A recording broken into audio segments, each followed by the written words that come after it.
Aujourd'hui, je me trouve à l'atelier aux quatre pattes pour Parcours de femmes et citations. Nous allons donc rencontrer Sophie. Bonjour Sophie. Bonjour, bienvenue. Donc merci. Vous êtes toiletteuse donc depuis peu sur Rodez. Tout à fait, oui. Je me suis installée le 21 mars. D'accord, et donc c'est vraiment tout récent. Ah, c'est tout frais. Et c'est donc une reconversion professionnelle. Exactement. Alors pourquoi, qu'est-ce que vous faisiez déjà avant? Et pourquoi cette reconversion? Alors, qu'est-ce que je faisais avant? J'ai été 25 ans dans les assurances. Et un jour, j'ai dit, enfin non, sur les conseils de mon père qui disait toujours, si avant 50 ans tu n'as pas fait ce qui te plaît, ce sera trop tard. On s'en rapproche à grands pas des 50 ans. Donc du coup, j'ai passé le cas. J'ai franchi le pas et les animaux ont toujours été ma passion. D'ailleurs, chaque fois que je croise un ancien collègue, il me fait « ça ne me surprend pas ». Et du coup, j'ai suivi une formation et j'ai tenté l'expérience et l'aventure. Pour le moment, je regrette franchement rien. Et cette formation, donc vous l'avez faite à quel endroit? Alors sur Groyer, j'allais dire à l'atelier aux quatre pattes. Non, c'est ici. Je l'ai fait à l'Oléchien avec Madame Isabelle Le Chevalier qui tient un centre de formation donc sur Groyer, une annexe de Groyer, mais qui jusqu'à présent le siège était basé sur la région toulousaine et elle est en train de tout rapatrier sur la ville de Groyer. Et donc cette formation a duré combien de temps? Alors j'ai suivi une formation de 6 mois. Nous étions 4 stagiaires et c'est une école comme l'école vétérinaire à Toulouse, c'est-à-dire que dès le premier jour, nous avons eu des vrais clients. C'est-à-dire que les gens venaient, certes payaient un petit peu moins cher parce qu'ils savaient que c'était fait par des apprentis, par des stagiaires.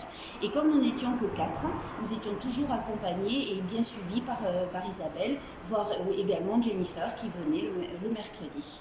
Alors, est-ce que la première fois, ça ne fait pas trop peur de s'occuper d'un chien? Peut-être un chat, c'est moins compliqué, enfin je sais pas. Alors ça fait...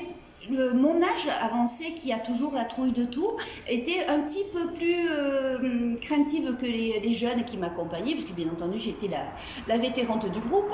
Mais non, parce qu'en fait vous êtes avec un animal, si vous êtes là c'est que vous les aimez, donc vous allez avoir peur de leur faire mal, mais pas peur de l'animal en lui-même.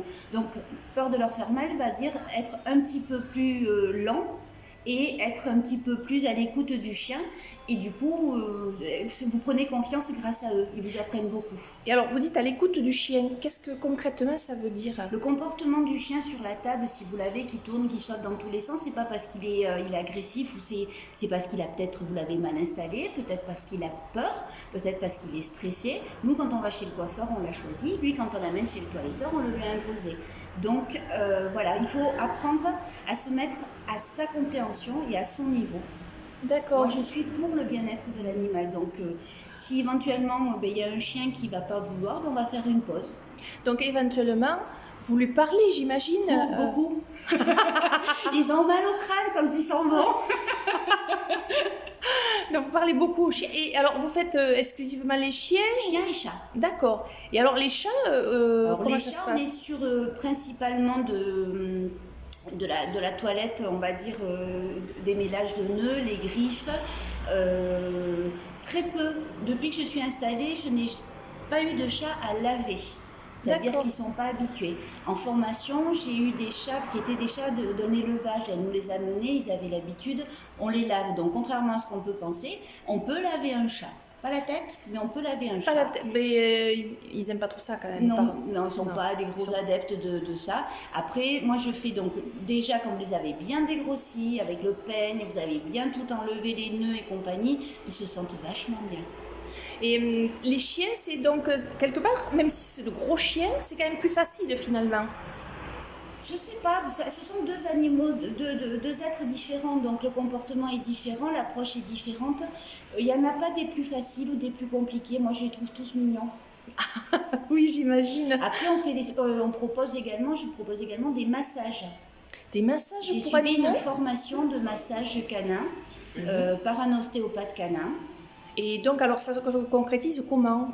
Ce sont des massages qui peuvent être soit de 10 minutes que l'on fait au moment du bain, C'est des massages relaxants, des massages pour les déstressants, pour les vieux chiens aussi, avec des points spéciaux de contact et de pression.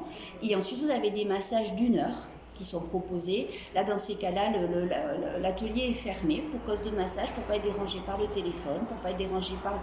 Et le chien est dans une ambiance zen, calme et tranquille, ce qui fait que ça lui permet de se détendre et de se relaxer. Alors ça c'est passionnant, mais et du coup le chien est comment à la fin? Enfin je veux dire il doit être beaucoup plus calme. Alors, le temps, il faut être honnête, c'est pas au premier massage que le chien va ressentir les effets. Moi sur la formation que j'ai suivie, je l'ai fait avec mon petit chien à moi qui est un caniche. Le premier jour, il n'a pas compris ce qui lui arrivait, il était toujours à la tête en l'air, à regarder à droite, regarder à gauche, mais qu'est-ce qu'elle me fait? Je te lèche par-ci, je te lèche par-là. Pourtant on faisait bien tout le protocole, on faisait tout. Le 4e jour, on a pris les photos, le chien il est couché sur la table, il attend, il est zen, il regarde ni à droite ni à gauche, il n'y a personne autour de lui, il n'y a que moi et lui. Donc il est comme dans une bulle avec vous? Il est dans sa bulle et les effets du massage, le premier jour, le soir en rentrant, il a, excusez-moi l'expression, il a été malade, il a vomi. J'ai expliqué ça à la formatrice, elle me dit c'est normal, il a rejeté toutes les toxines négatives. Oh, et dès le lendemain, on a senti les effets du bien-être que ça lui procurait. Et je vous dis, le 4e jour, c'est une pile électrique, hein, c'est un caniche toy, il est adorable, mais, excusez-moi encore une fois l'expression, une mouche qui pète, il aboie.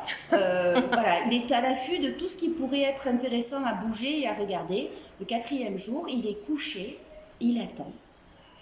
J'ai même, à un moment donné, j'avais fini la séance, je ne le tenais plus, il était sur la table et il était couché. Il est comme ça, il attendait. C'est assez incroyable. Et dites-moi, vous semblez être vraiment passionné, si vous aviez quelqu'un en face de vous qui vous dit « moi aussi je veux être toiletteur ou toiletteuse », qu'est-ce que vous lui donneriez comme conseil justement?